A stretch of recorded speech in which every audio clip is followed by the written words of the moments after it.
Assalamualaikum warahmatullahi wabarakatuh. Ahlan bikum fi dirasati an-nahwi al-mansubat. Walakin qabla zalik sauqaddimu lakum nafsi. Ismi Diah Permatasari, ana thalibah fil Jami'ah Al-Hukumiyah Al-Islamiyah Imam Munjal Padang fi qismi lughatil arabiyyah wa adabiha ad-daur ar-rabi'. Fi hadhil fursah insyaallah sanata'allamu anit tahdzir wal ighra wal ikhtisas wal ishtighal.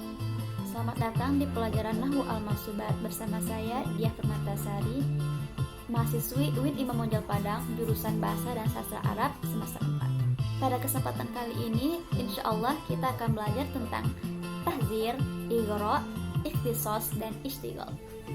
Baiklah, sebelum kita mulai pelajaran ini, alangkah baiknya kita membaca basmalah terlebih dahulu. Bismillahirrahmanirrahim. Toyib, kita mulai dari at-tahdzir. Definisinya adalah nasbul ismi bi fi'lin mahdzufin yufidut tanbiha wat tahdzira. Adalah menasabkan isim dengan fi'il yang mahdzuf, fi'il yang dihapus atau fi'il yang tidak ditulis, yang mana fi'il tersebut berfungsi sebagai peringatan dan anjuran untuk menjauhi sesuatu. Nah, fi'il mahdzuf tersebut bisa berupa ihdzar, ba'id, qi, ataupun tawaqqa, yang mana semua fi'il ini memiliki makna yang serupa, yaitu berhati-hatilah atau jauhilah. Sejalan dengan definisi tahdzir, maka fungsi dari tahdzir adalah tambihul mukhatabi ala amrin makruhin liyajtanibahu, yaitu memberi peringatan kepada si mukhatab atau lawan bicara dari perkara yang makruh atau perkara yang tidak disenangi agar dia menjauhi perkara tersebut. Kemudian, sesuatu yang dianjurkan untuk dijauhi tersebut dalam bahasa Arab dikenal dengan istilah muhadzar anhu. Maka tahdzir dilihat dari muhadzar anhunya ada 4 macam, yaitu yang pertama ifrat, yaitu ketika muhadzar anhunya terdiri dari satu kata. Contoh at-takabbur, jauhilah takabur.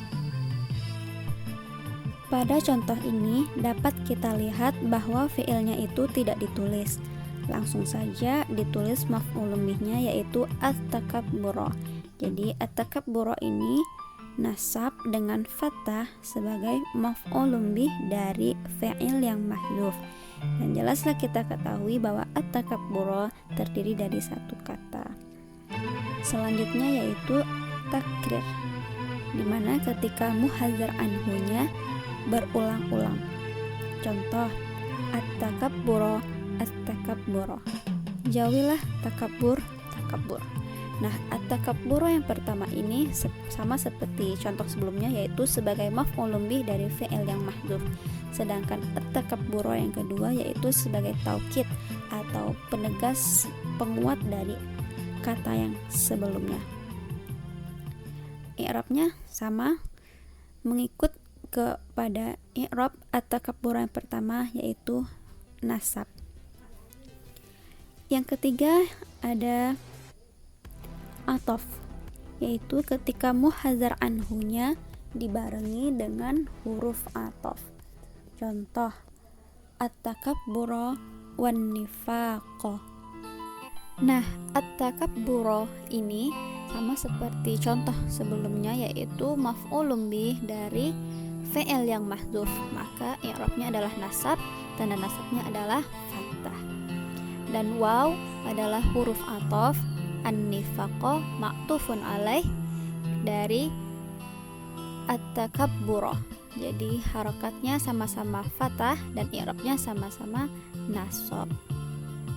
Dari contoh ini jelas kita ketahui bahwa ada huruf ataf di sini, yaitu waw. Dan yang terakhir adalah muhadzar anhunya menggunakan lafaz iya. Dan di sini ada 3 bentuk. Yang pertama yaitu seperti iyyaka at-takabbur. Iya ini menjadi maf'ulun bih dari fi'il yang mahdzuf, ka sebagai dhamir khitab, at-takabbur sebagai maf'ulun bih yang kedua. Selanjutnya ada iyyaka wat-takabbur. Nah, di sini ada tambahan huruf ataf yaitu waw. Dan yang ketiga ada iyyaka minat takabburi. Ada tambahan huruf jar, yaitu huruf min. Nah, ketiga-tiganya ini boleh-boleh saja kita gunakan, boleh yang secara langsung, boleh yang dengan huruf athof ataupun dengan huruf jar. Sampai di sini apakah bisa dipahami? Karena jika kita sudah paham konsep tahdzir, maka akan lebih mudah untuk kita memahami apa itu ighra. Karena ighra merupakan kebalikan atau antonim dari tahdzir. Lanjut ke ighra, pengertiannya adalah nasbul ismi bi fi'lin mahdhufin yufidut targhiba wat tasyawuqa wal ighra'a, yaitu menasabkan isim dengan fi'il yang mahdhuf yang mana fi'il tersebut berfungsi sebagai anjuran atau saran untuk melakukan sesuatu.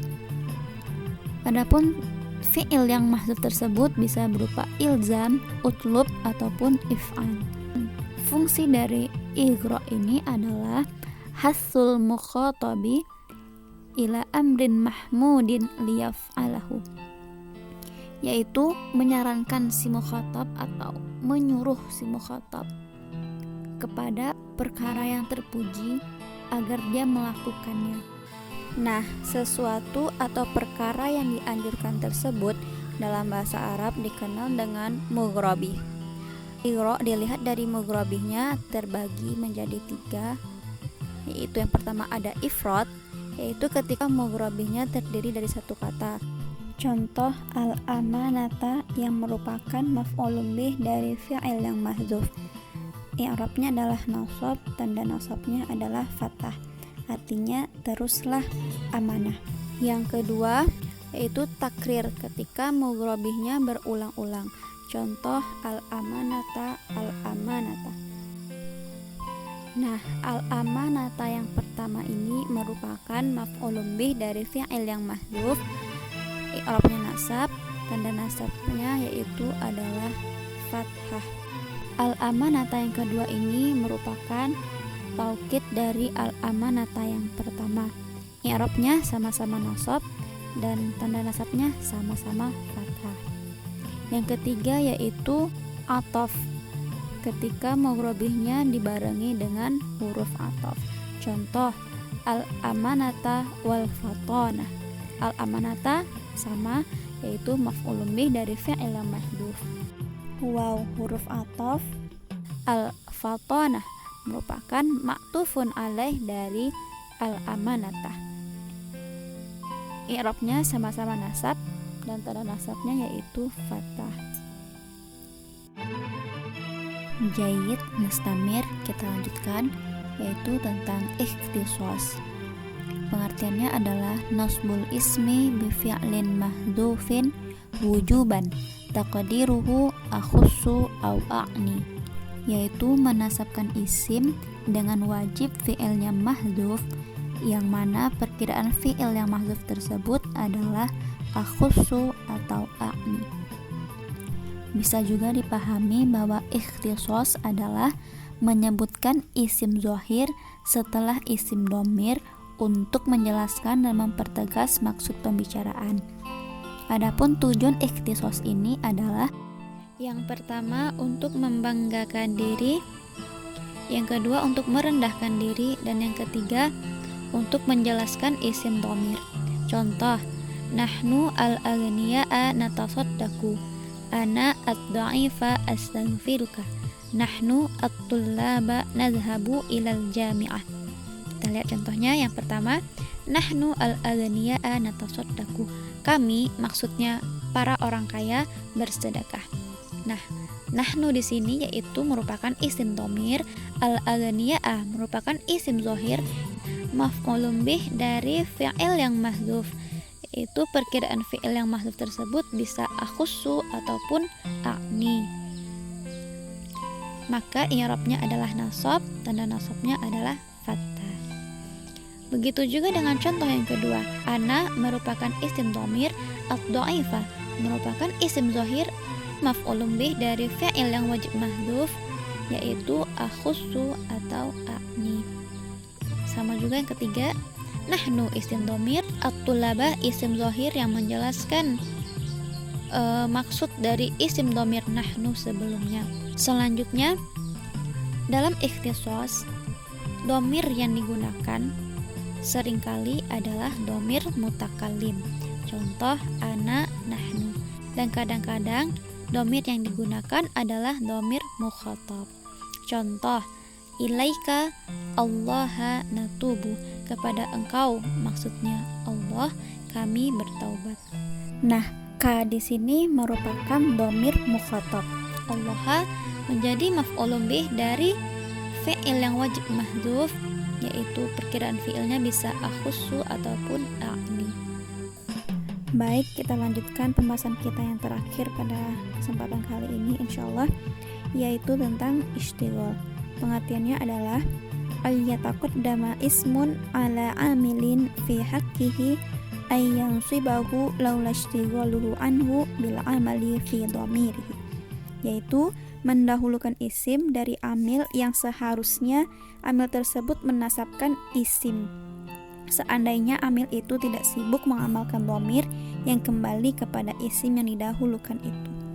Sederhananya, istighol itu ketika isimnya disebutkan terlebih dahulu, baru setelah itu ada fi'ilnya, dan kemudian disusul oleh dhamir yang kembali ke isim. Atau bisa juga dipahami bahwa ma'mul yang seharusnya berada di belakang kini berpindah posisi menjadi di depan. Kemudian amil yang seharusnya berada di depan kini berada di belakang. Maka dalam istighol terdapat 3 unsur penting, yaitu yang pertama ada masyghulun anhu yang merupakan isimnya, kemudian ada masyghul yang merupakan fi'ilnya, dan ada juga masyghulun bih, yaitu dhamir yang kembali ke isim. Nah, ketiga-tiganya ini wajib ada, barulah sebuah kalimat tersebut dikatakan istighol. Nah, istighol ini memiliki 5 hukum, yaitu yang pertama wajib nasab ketika isimnya terletak setelah adat syarat. Contoh, in aliyan laqaitahu fasallim alaihi. In adalah adat syaratnya, aliyan merupakan isim yang terletak setelah adat syarat yaitu in. Di sini hukumnya wajib nasab. Laqaita merupakan fi'ilnya, dan hu merupakan dhamir yang kembali ke isim tersebut. Selanjutnya, ketika isim terletak setelah adat tahdid yaitu hala. Contoh, hala al-khaira fa'altahu.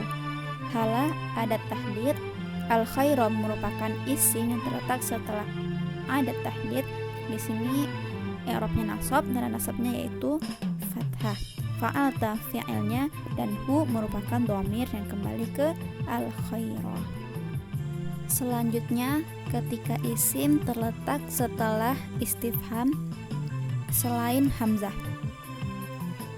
Contoh, hal khalidan akramtahu. Hal merupakan istifham, yaitu pertanyaan.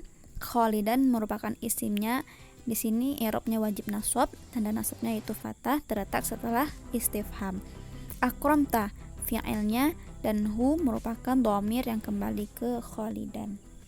Hukum yang kedua yaitu wajib rofa. Ketika isimnya terletak setelah adat khusus permulaan kalam atau kalimat, seperti idza fujaiyah. Contoh, kharajatu fa idzal jawu yamla'uhu dhababu.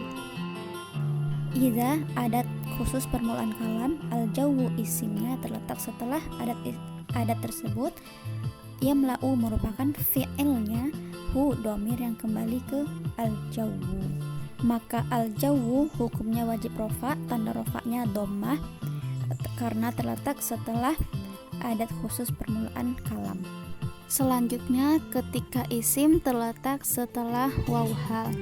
Contoh, ji'tu wal farsu yarkabuhu akhuhu. Ji'tu merupakan fi'il, waw di sini adalah waw hal, al farsu isim terletak setelah waw hal, maka hukumnya wajib rofa. Tanda rofa'nya yaitu dhammah. Yarkabu sebagai fi'il, hu merupakan dhamir yang kembali ke al-farsu. Selanjutnya, isimnya terletak sebelum istifham, syarat, tahdid, manafiyah, la ibtidaiyah, ma ta'ajjubiyah. Contoh, Zuhairun hal akram tahu. Zuhairun merupakan isimnya terletak di depan, kemudian ada hal merupakan istifham atau pertanyaan, maka Zuhairun i'rabnya merupakan rofa, tanda rofanya dengan dhammah. Akramta fi'ilnya dan hu merupakan dhamir yang kembali ke Zuhairun. Yang ketiga, hukumnya lebih baik dibaca nasab, yaitu ketika setelah isim ada fi'il tolab. Fi'il tolab itu yaitu adalah fi'il amar, fi'il nahi, dan fi'il doa. Contoh, Khalidan akrimhu. Khalidan merupakan isimnya yang terletak di awal atau sebelum fi'il amar. Akrim merupakan fi'il amar yang terletak setelah isimnya, dan hu merupakan dhamir yang kembali ke isim yaitu Khalidan. Selanjutnya yaitu apabila isimnya terletak setelah hamzah istifham dan menjadi jawaban pertanyaan yang mahalnya adalah nasab. Contoh, abasyaram minna wahidan nattabi'uhu.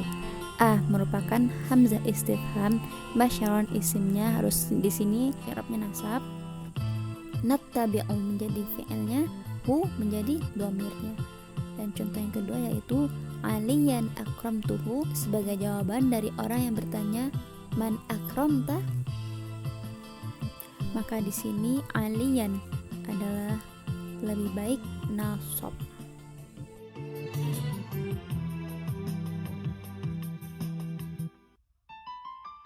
Selanjutnya yaitu boleh dibaca rofa dan juga dibaca nasab, yaitu ketika sebelum isimnya ada huruf athof yang didahului jumlah, yang mana jumlah tersebut berkhabar dengan fi'il. Contoh, Zaidun qoma wa amrun wa akramtuhu. Amrun dengan rofa boleh, bisa juga dengan nasab. Contohnya, Zaidun qoma wa amran wa akramtuhu. Jadi rofa maupun nasab sama-sama boleh.